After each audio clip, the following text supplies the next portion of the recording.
میں جان بچا کر کسی فلم ہاؤس کے سامنے جا کھڑا ہو جاتا۔ فلموں کے پوسٹر اب جاذبے نظر نہ رہے تھے۔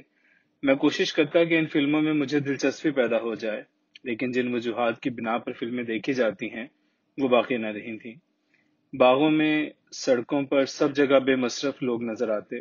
یہ وہ دور تھا جب میں مکمل آزادی یا تمام تر فنا کے بالکل مقابل تھا۔ گھر پر میرا کوئی کام نہ تھا۔ روشن مجھے دبی آواز میں آرام کرنے کو کہتی، لیکن مجھے گھر سے وحشت ہوتی تھی۔ باہر چلا جاتا تو بھی کوئی کام میرے کرنے کا نہ تھا۔ میں فٹ بال کی طرح کبھی اس کورٹ میں کبھی اس کورٹ میں بھاگتا رہتا۔ ایک صبح مجھے روشن نے کہا، اگر آپ چاہیں تو موچی دروازے چلی جاؤں اماں کے پاس۔ تمہاری مرضی ہے، آپ بتائیں۔ میں کیا بتاؤں؟ اگر تم کو یہاں آرام ہے تو یہاں رہو، ورنہ وہاں چلی جاؤ۔ وہ رونے لگی۔ آرام تو مجھے یہاں زیادہ ہے، لیکن میری وجہ سے آپ کو آرام نہیں ہے۔ میں اس کے مقابل پلنگ پر بیٹھ گیا۔ دیکھو روشن، تمہاری وجہ سے مجھے کوئی تکلیف نہیں، اس وجہ سے تمہیں پریشان ہونے کی ضرورت نہیں۔ ہم دونوں چپ ہو گئے۔ اس کا کیا جواب آیا ہے؟ روشن اٹھی اور نئے سوٹ کیس کی جیب میں سے UAE کا ٹکٹ والا لفافہ نکال لائی۔ یہ خط اس کا تھا، روشن کے افتخار کا۔ کیا لکھا ہے؟ آپ پڑھ لیں۔ میں نے بڑی دیر میں خط پڑھا۔ پتہ نہیں کیوں میری آنکھوں میں جالے سے آ رہے تھے۔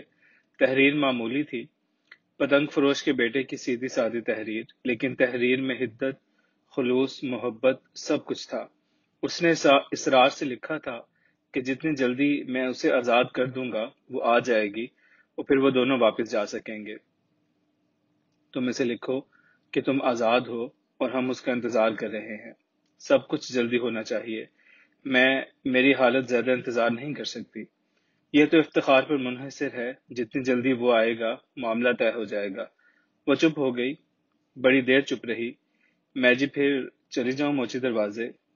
جیسا تمہارا جی چاہتا ہے روشن، میں تمہاری زندگی میں کسی قسم کے فیصلے نہیں کرنا چاہتا۔ وہ اٹھی اور میرے پاس آ کر بیٹھ گئی۔ اس کے عورت پن کی خوشبو میرے اس قدر قریب تھی کہ میں اس خوشبو کی وجہ سے ہی اپنے فیصلے بدل سکتا تھا۔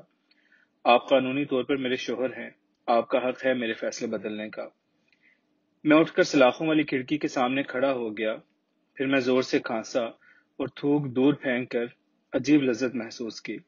دیکھو، اگر تمہارے خط آسانی سے موچی دروازے آ سکتے ہیں تو وہی جگہ اچھی ہے، ورنہ میں پھپھی جان کے جا سکتی ہوں گلبرگ میں۔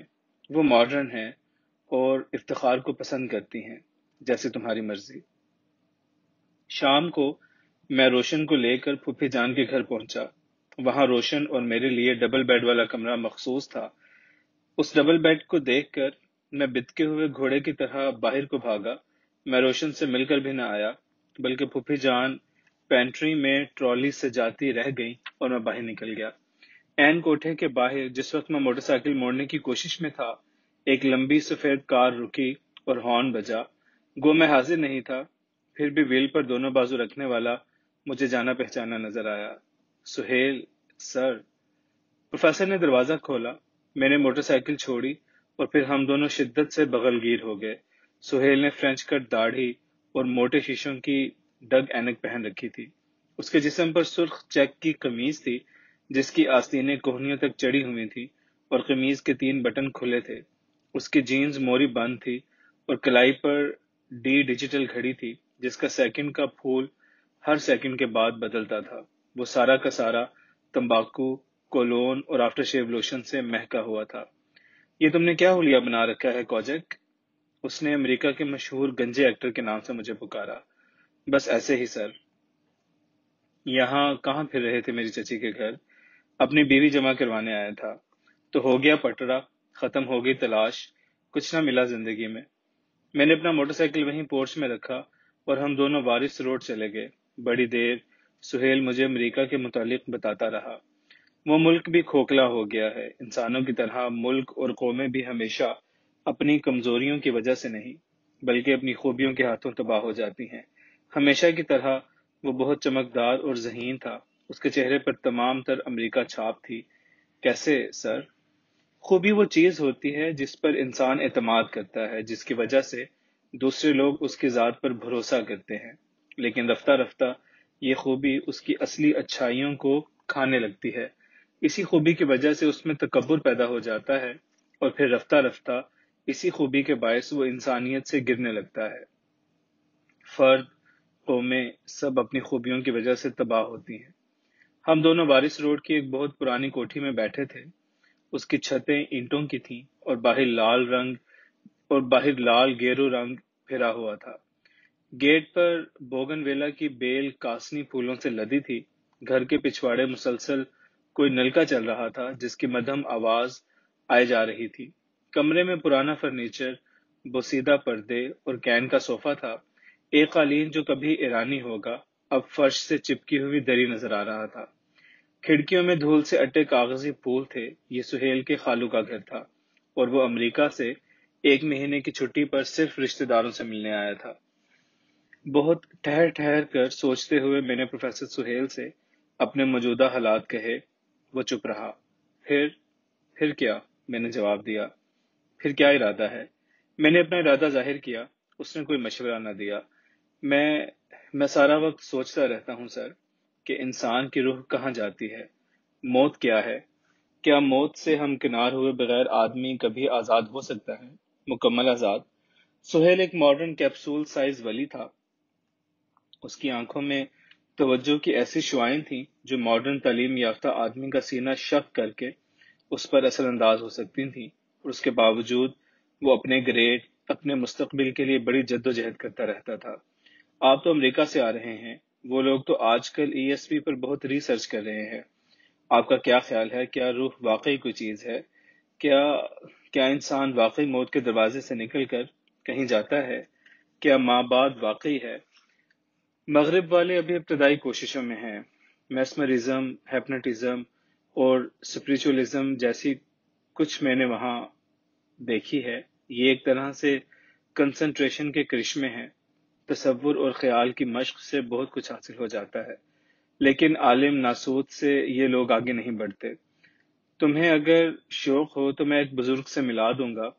وہ تصور اسم ذات سے اگلی دنیا کھولتے ہیں، جس سے انسان عالم ناسوت سے پرواز کرتا عالم ملکوت، جبروت اور لاہوت میں داخل ہو جاتا ہے۔ دراصل عالم ناسوت میں جن رہتے ہیں، خبیث روحیں رہتی ہیں، اس لیے یہاں بہت خطرات ہوتے ہیں۔ کئی بار شیاطین یہی نفس کے رفیق بن جاتے ہیں اور روح آگے نہیں بڑھ سکتی۔ میں فرینچ کٹ داڑھی والے ماڈرن پروفیسر کو دیکھ رہا تھا۔ آپ میری مدد کر سکتے ہیں سر، روح کے سفر میں؟ میں تو تمہاری مدد نہیں کر سکتا۔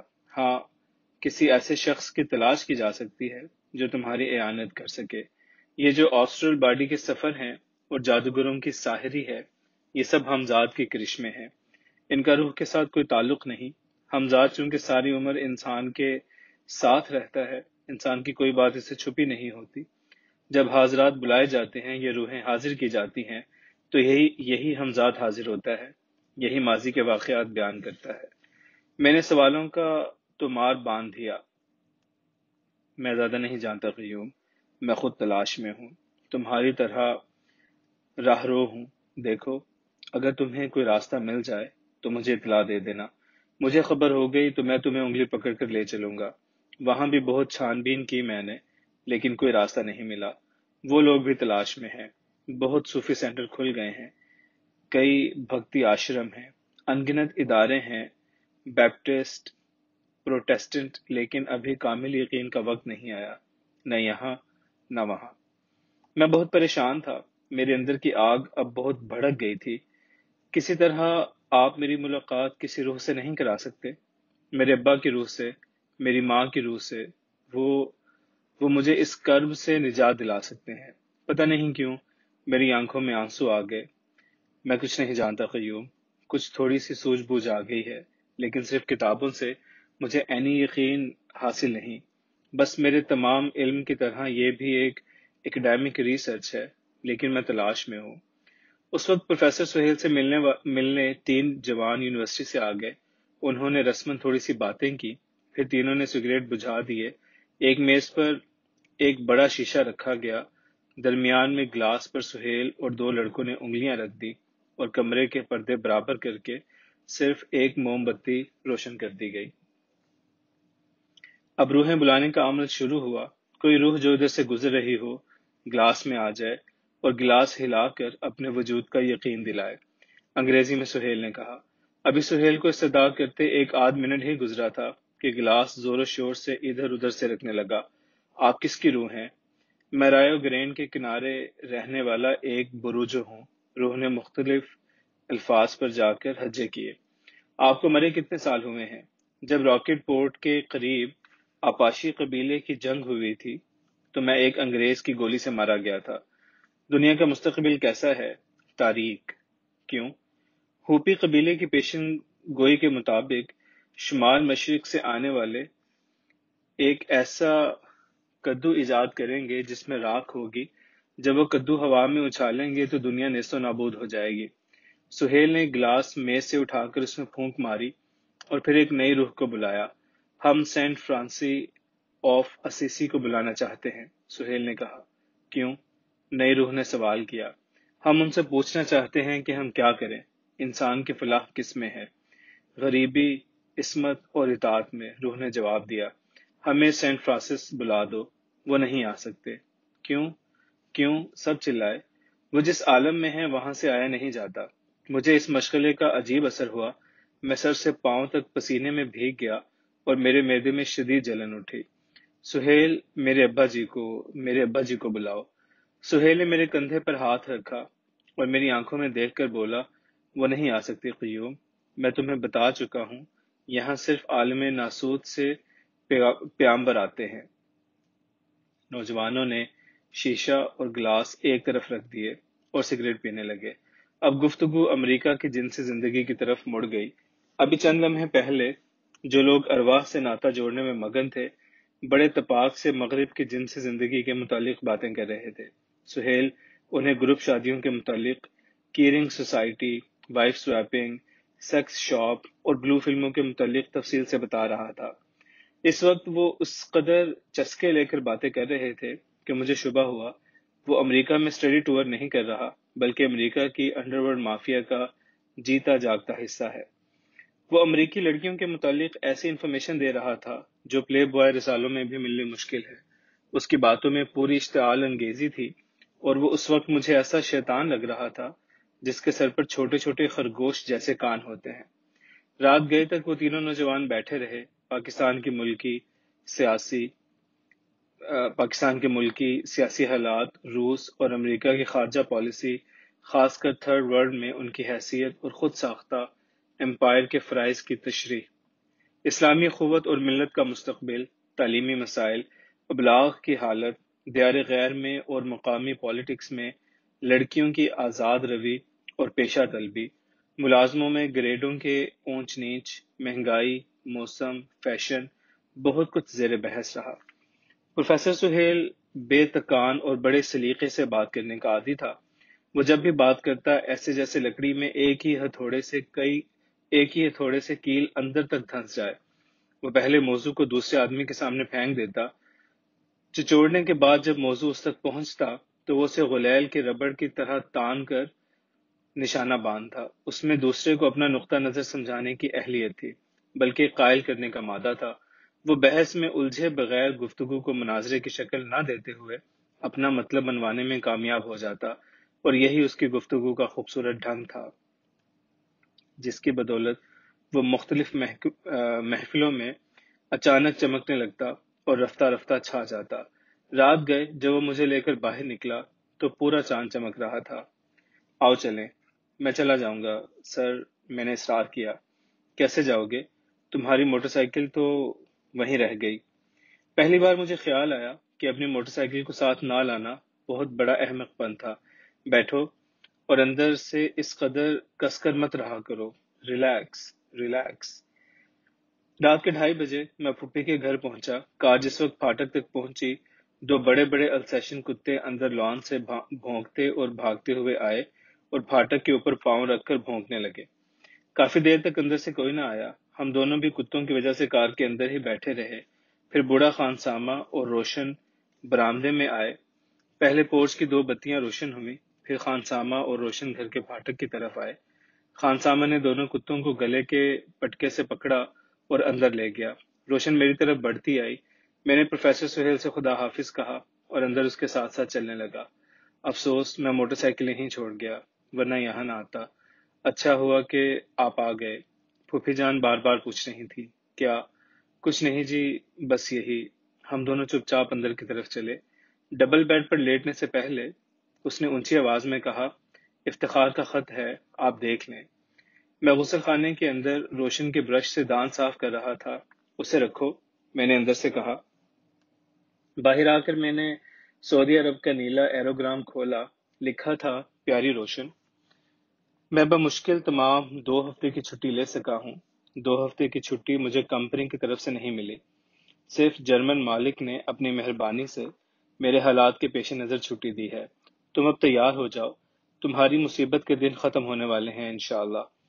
جب میں یہاں پہنچا ہوں تو میرا خیال تھا کہ مجھے بڑی اچھی نوکری مل جائے گی، لیکن یہاں پر صرف ٹیکنیکل آدمی فائدے میں رہتا ہے۔ 100 سے 150 ریال تک ایک مزدور کی یومیہ آمدن ہے۔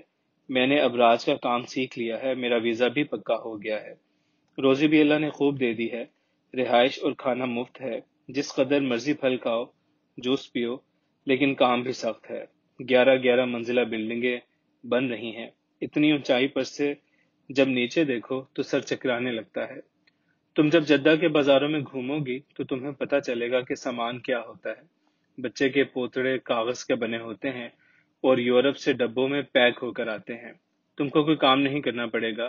یہاں کی روٹی کئی قسم کی ہے اور اسے عیش کہتے ہیں۔ سمولی ہب اور تمیز یہاں کی مقبول روٹیاں ہیں۔ زیتون کا اچار اور پنیر ساتھ کھاتے ہیں۔ تمہیں فول بھی کھلاؤں گا، جو ایک قسم کی دال ہے اور سراہی دار منہ والی دیگ میں پکتی ہے۔ اب تیار رہو، پاسپورٹ میں گڑبڑ نہ ہو۔ تم جدہ ایئرپورٹ پر اترو گی تو دنگ رہ جاؤ گی۔ 17 کلومیٹر لمبا یہ ایئرپورٹ بہت خوبصورت ہے۔ سارے کا سارا امریکن فیشن کا ایک ایک منٹ کے بعد طیارہ اترتا ہے، لیکن اب زیادہ باتوں کی کیا ضرورت، تم خود سب کچھ دیکھ لو گے انشاءاللہ۔ تمہارا افتخار۔ ہم دونوں چپ ہو گئے۔ پھر کچھ دیر بعد وہ ڈبل بیڈ کے کنارے اور میں دوسرے کنارے پر لیٹ گئے۔ اب بھی ہم میں 2 بازو بھر کا فاصلہ تھا۔ بتیاں بجھا دی گئیں تو پچھلی کھڑکی سے پورے چاند کی روشنی اندر آنے لگی۔ آپ کو روشنی بری لگتی ہے تو کھڑکی کے آگے پردہ کر دوں؟ روشن نے بڑی دیر کے بعد پوچھا۔ نہیں، ٹھیک ہے۔ ہم دونوں ہمیشہ ایک ہی کمرے میں رہے تھے، لیکن ہمارے پلنگ ہمیشہ علیحدہ تھے۔ اس ڈبل بیڈ نے دوری اور نزدیکی کا ایک اور بکھیڑا کھڑا کر دیا۔ بڑی دیر بعد میں نے سوال کیا، تمہارا پاسپورٹ تیار ہے؟ ہاں جی، وہ تو افتخار نے جانے سے پہلے بنوا دیا تھا۔ پھر ہم دونوں میں خاموشی چھا گئی۔ اگر تم کو کوئی خرید و فروخت کرنا ہو تو پیسے مجھ سے لے لینا۔ نہیں جی۔ بڑی دیر وہ آنکھیں کھولے چھت کو دیکھتی رہی۔ میں نے کروٹ بدل لی۔ اگر آپ مائنڈ نہ کریں تو میں غسل خانے کی بتی جلا لوں؟ مجھے ڈر لگ رہا ہے۔ ضرور۔ اس کے بعد میں نے سر کے نیچے سے تکیہ اٹھایا اور اپنے چہرے پر لے لیا۔ مجھے معلوم نہیں وہ چاند رات میں غسل خانے کی بتی جلا کر جاگتی رہی کہ سو گئی۔ پکی سڑک کے کنارے پروفیسر سہیل نے گاڑی پارک کر دی اور ہم سائیں جی کے ڈیرے کی طرف پیدل چلنے لگے۔ یہ ڈیرا پکی سڑک سے قریباً 1.25 میل دور تھا۔ راستے میں ایک نہر، کئی کھیت، کیکر کے درختوں کے جھنڈ، پرانے بیاباد بھٹے، مٹی کے ٹیلے اور جھاڑیاں آئیں۔ سارا راستہ سہیل مجھے سائیں جی کے کشف و کرامات کے متعلق بتاتا رہا۔ امریکہ پلٹ سہیل پوری عقیدت سے سائیں جی کا معترف ہو رہا تھا۔ وہ چاہیں تو موت کا حجاب اٹھا کر تمہیں ادھر کی دنیا کا رخ دکھا سکتے ہیں۔ میں اپنی پریشانیوں کا حل چاہتا ہوں، میں نے تڑپ کر کہا۔ تمہاری پریشانی کا حل کتابوں سے حاصل نہیں ہو سکتا۔ میں بھی سمجھتا تھا کہ مجھے کتابوں سے کوئی راستہ مل سکتا ہے، لیکن جب تک میں سائیں جی کے ڈیرے پر نہیں پہنچا میری پریشانیوں کا حل نہیں ملا۔ تو کیا اب آپ انگزائٹی سے آزاد ہو چکے ہیں سر؟ نہیں۔ تو پھر حاصل؟ انسان کو دنیا میں ایک سے بڑی پریشانی ہے قیوم، وہ پائیدار ہونا چاہتا ہے، اور موت کے ہوتے ہوئے وہ کبھی مستقل نہیں ہو سکتا۔ انسان کی ہر پریشانی کا تجزیہ کرو، اصل میں پریشانی موت سے پیدا ہوتی ہے۔ آرزو کی موت، راحت اور خوشی کی مرگ۔ دیکھو تو آدمی ہر وقت مرتا رہتا ہے، بدن کی موت تو آخری فل سٹاپ ہے۔ موت کی جھلکیاں، چھوٹی موٹی ملاقات تو ہر روز ہوتی ہے موت سے۔ مجھے اب فلسفہ نہیں چاہیے پروفیسر سہیل، میرا خیال ہے زیادہ سوچ نے میری زندگی میں بارود بھر دیا ہے۔ سائیں جی سے ملو گے تو پتہ چلے گا کہ موت کچھ نہیں ہے، وہ پردہ اٹھا کر دکھا دیں گے کہ کیسے انسان اس جسم کو چھوڑنے کے بعد پھر ابدی زندگی پا لیتا ہے۔ جنت وہ جنت ہے جہاں خوشیوں کو موت نہیں، آرزوؤں کی مرگ نہیں۔ موت نہ ہوتی، موت کا شعور نہ ہوتا تو آدمی کبھی غم سے آشنا نہ ہوتا، دیوانہ نہ ہوتا۔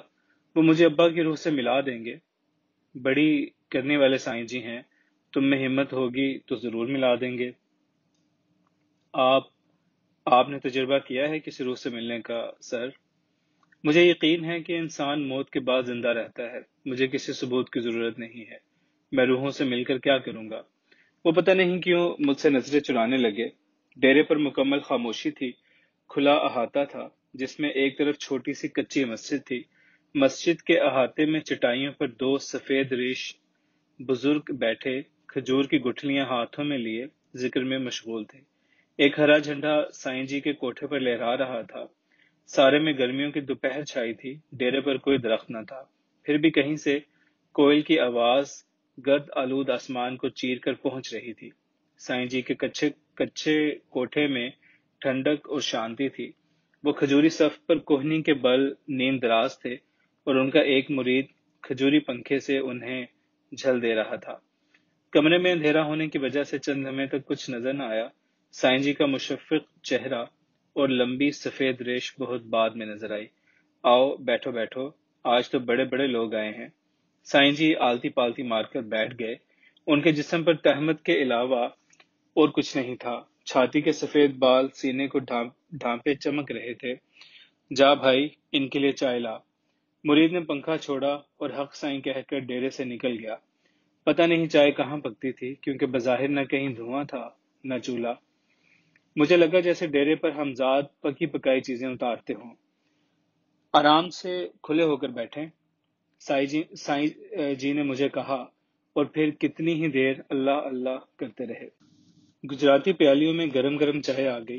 کچھ عرصہ بعد تندوری روٹیاں، مکھن اور مچھلی کا تشت لے کر ایک اور مرید حاضر ہو گیا۔ لنگر کریں، لنگر میں برکت ہوتی ہے۔ ہم مؤدب انداز میں کھانا کھانے لگے۔ میں خاموش تھا، لیکن ڈاکٹر سہیل سلوک کی مختلف منزلوں پر سائیں جی سے تبادلہ خیال کر رہا تھا۔ گفتگو میں خاص ٹیکنیکل توجہات کی وجہ سے بات میری سمجھ سے بالا تر تھی۔ اچھا، تو آپ کے دوست دعوت الارواح کی مجالس میں شرکت کرنا چاہتے ہیں؟ جی، میں اپنے باپ کی روح سے ملنا چاہتا ہوں۔ بیٹا، اگر فقط تجسس کے لیے ہے تو باز رہو، اگر باطنی فتح کی خاطر مطلوبہ روح کی رویت چاہتے ہو تو ہم راستہ بتا دیں گے۔ کیسے حضور، کیسے؟ سائیں جی، میں بہت بے قرار رہتا ہوں، خواب میں چاہو تو خواب میں، مراقبے میں، استغراق میں چاہو تو ویسے عالم بیدار میں روح کو مجسم دیکھنا چاہو تو اس طرح۔ کیا روح دوبارہ جسم میں آ سکتی ہے سائیں جی؟ روح دوبارہ جسم میں نہیں آتی، لیکن جس صورت میں متشکل ہونا چاہے ہو سکتی ہے۔ ملائکہ جنات بھی یہ قدرت رکھتے ہیں، لیکن بیٹا یکسوئی شرط ہے۔ یکسوئی کی کوشش کروں گا سائیں جی، میں نے ہاتھ جوڑ کر کہا۔ ہم تم کو ایک طریقہ بتاتے ہیں، اس میں ذات کسی کاغذ پر لکھ کر دیوار پر ٹانگ لینا، ایسے کہ تمہاری نظریں اس کے متوازی ہوں، پھر آرام دہ تکیے سے ٹیک لگا کر اس کو دیکھنا اور پاس انفاس جاری رکھنا، روز بلا ناغہ، پہلے 5 منٹ، پھر ہر دن کے ساتھ 1 منٹ، اور ظلمات بشرا جب دور ہونے لگیں تو خود بخود عام ملکوت کا راستہ کھلے گا۔ میں نے ان سے پاس انفاس کا طریقہ سیکھا۔ بڑی دیر تک اس عمل کا تجزیہ ہوتا رہا کہ لا کیسے کہا جائے اور الا اللہ کی ضرب کیسے قلب پر جاری کی جائے۔ کچھ دیر کے لیے سائیں جی نے مجھے انفاس کا ورد پریکٹیکل کی شکل میں کر کے دکھایا۔ کتنے دن یہ عمل جاری رکھنا ہوگا سائیں جی؟ سائیں جی ہلکا سا مسکرائے۔ کڑی دھوپ میں جیسے نیم کی گھنی چھاؤں۔ بیٹا، یہ تو سالک کی اپنی لگن پر منحصر ہے۔ کچھ لوگ دنوں کی منزل سالوں میں طے کرتے ہیں، کچھ سالوں کو لمحوں میں پار کر جاتے ہیں۔ اونگھنے، سونے یا سستی کرنے سے راستہ کھوٹا ہوتا ہے۔ جب یہ مشق مکمل ہوگی تو اندھیرے میں بھی اس میں ذات نظر آنے لگے گا۔ اس وقت تم کسی کو بھی متوجہ کر کے اسے اپنی طرف کھینچنے کی قوت اپنے میں پاؤ گے۔ یکدم روشن کا زرد چہرہ میری نظروں میں گھوم گیا۔ جب یکسوئی کا مرحلہ طے ہو گیا تو پھر قوت ارادی کا عمل بتائیں گے۔ جب یکسوئی، تصور اور قوت ارادی مضبوط ہو گئے تو پھر لطیفہ خفی کا مقام کھلے گا۔ لطیفہ خفی کا مقام؟ میں نے لجاجت سے سوال کیا۔ دو ابروؤں کے درمیان لطیفہ خفی کا مقام ہے۔ جس طرح ناسوتی چیزوں کو دیکھنے کے لیے آنکھ کام دیتی ہے، جب باطنی آنکھ کھلے گی تو روح، ملائکہ اور دیگر باطنی اشیاء خود بخود نظر آنے لگیں گی۔ کیا میری باطنی آنکھ کھل سکے گی؟ ہاں بھائی، کیوں نہیں؟ بچہ جو کچھ دیکھتا ہے سمجھتا ہے۔ ارد گرد کے لوگ بتاتے ہیں یہ گھوڑا ہے، یہ بلی ہے۔ ایسے ہی ہر آدمی اپنی باطنی آنکھ سے کچھ نہ کبھی دیکھتا ہے، لیکن سمجھ نہیں سکتا۔ رہنمائی شرط ہے۔ جب یہ مرحلے طے ہو جائیں گے تو ہم تم کو ایسا ورد بتائیں گے جس سے روح عالم شکل میں آ کر تم سے خود ملے گی۔ ان کی زیارت کے وقت اگر فیض چاہو گے تو کئی منزلیں طے ہو جائیں گی۔ دنیاوی رہنمائی کی آرزو رکھو گے تو وہاں اعانت کریں گی، لیکن بہتر یہی ہے روحانی فیض حاصل کرو۔ میں نے خوفزدہ ہو کر سہیل کی طرف دیکھا۔ یہ تو بہت لمبا کام ہے سر۔ کون جانے یکسوئی نصیب ہو نہ ہو، قوت ارادی مضبوط ہو سکے نہ ہو سکے۔ سائیں جی، کوئی چھوٹا راستہ نہیں ہے، کوئی شارٹ کٹ ہے؟ بتائیے، خدا کے لیے بتائیے۔ بزدل ہو؟ جی کوئی خاص نہیں، شاید ہوں بھی۔ اندھیرے سے تو ڈر نہیں آتا؟ نہیں جی۔ شیطانی آوازوں سے تو نہیں گھبراتے؟ پروفیسر سہیل نے میری طرف نظر ڈالی جیسے وہ مجھے روکنا چاہتا تھا۔ جی نہیں۔ تو میرے ساتھ آؤ۔ ہم دونوں اٹھ کر سائیں جی کے پیچھے پیچھے چلے۔ وہ ہمیں ڈیرے سے کوئی 2 فرلانگ دور لے گئے۔ یہاں مٹی کے اونچے اونچے تودے اور بقائن کی جھاڑیاں تھیں۔ انہی ٹیلوں کی اوٹ میں ایک پکی قبر بنی تھی۔ جب ہم قبر کے قریب پہنچے تو نظر آیا کہ قبر کے اندر جانے والی سیڑھیاں صاف نظر آتی ہیں۔ جس وقت سائیں جی قبر میں داخل ہوئے، اس لمحے پروفیسر سہیل نے خوف سے میری جانب دیکھا اور میرا ہاتھ پکڑ لیا، لیکن میں دور تک فیصلہ کر چکا تھا، اس لیے آہستہ آہستہ سائیں جی کے پیچھے پیچھے اترنے لگا۔ 8-7 سیڑھیاں اتر کر ہم قبر کے اندر پہنچے تو گھپ اندھیرا تھا، نم مٹی کی خوشبو آ رہی تھی اور باہر کے نسبت اندر ٹھنڈک تھی۔ سائیں جی نے اندر جا کر ماچس جلائی۔ اندھی کھو میں لپائی بڑی نفاست سے کی ہوئی تھی اور ایک تاقچے میں قرآن کریم ریشمی کپڑے میں ملفوف دھرا تھا۔ سائیں جی نے موم بتی روشن کر کے تاقچے میں رکھ دی، کیونکہ قبر کے اندر کھڑے ہونے کی جگہ نہ تھی، اس لیے ہم کمرے جھکا کر استادہ تھے۔ بیٹھ جاؤ۔ ہم دونوں لپے ہوئے فرش پر سائیں جی کے پاس بیٹھ گئے۔ یہ ہماری قبر ہے۔ یہاں ہر رات ہم قرآن کریم کی تلاوت کرنے کے لیے آتے ہیں اور اپنے پیر و مرشد کی خدمت میں حاضری دیتے ہیں۔ آپ کے پیر و مرشد بھی یہاں آتے ہیں؟ میں نے حیران ہو کر پوچھا۔ ان کے وصال کو 40 سال ہو چکے ہیں، لیکن یہاں وہ باقاعدگی کے ساتھ ہمیں ہدایات دینے آتے ہیں۔ سائیں جی، آپ کو یہاں ڈر نہیں لگتا؟ پروفیسر سہیل نے سوال کیا۔ جس بشر کے ساتھ ظلمات بشرا ہو اسے ڈر لگتا ہے، جو اس جہالت سے نکل جاتا ہے وہ نور ہدایت سے منور رہتا ہے، خوف اور بزدلی اسے چھو نہیں سکتی۔ قبر کی چھت سے نامعلوم سی مٹی چھن چھن کر گر رہی تھی۔ برخوردار، اگر تم کو اپنے والد کی روح سے ملنا ہو تو یہاں مل سکتے ہو۔ جانے دو یار، آہستہ سے سہیل نے کہا۔ ہاں میں تیار ہوں۔ پہلے 4 ہفتے تم میرے ساتھ یہاں آؤ گے، پھر ایک جمعرات ہم باہر ہوں گے، تم اندر ہوگے۔ تم کو اپنے والد کی روح ملنے آئے گی۔ یاد رکھو، روح گزن نہیں پہنچاتی، لیکن اس کی ہیبت بہت ہوتی ہے۔ ہم باہر ہوں گے، تمہیں کوئی نقصان نہیں پہنچ سکتا۔ ٹھیک ہے سائیں جی، میں تیار ہوں، میں نے ہاتھ جوڑ کر جواب دیا۔ تم کو اپنے والد کی قبر کا نقشہ یاد ہے؟ میں سوچ میں پڑ گیا۔ چندرا کا سارا گاؤں میری نظر میں گھوم گیا۔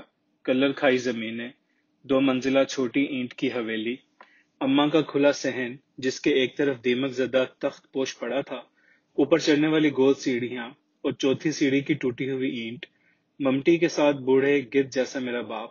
مجھے تو یہ بھی معلوم نہ تھا کہ ابا زندہ تھا کہ مر گیا، اس کی قبر کہیں تھی بھی کہ نہیں۔ سائیں جی، مجھے اپنے والد کی قبر کا نقشہ یاد نہیں۔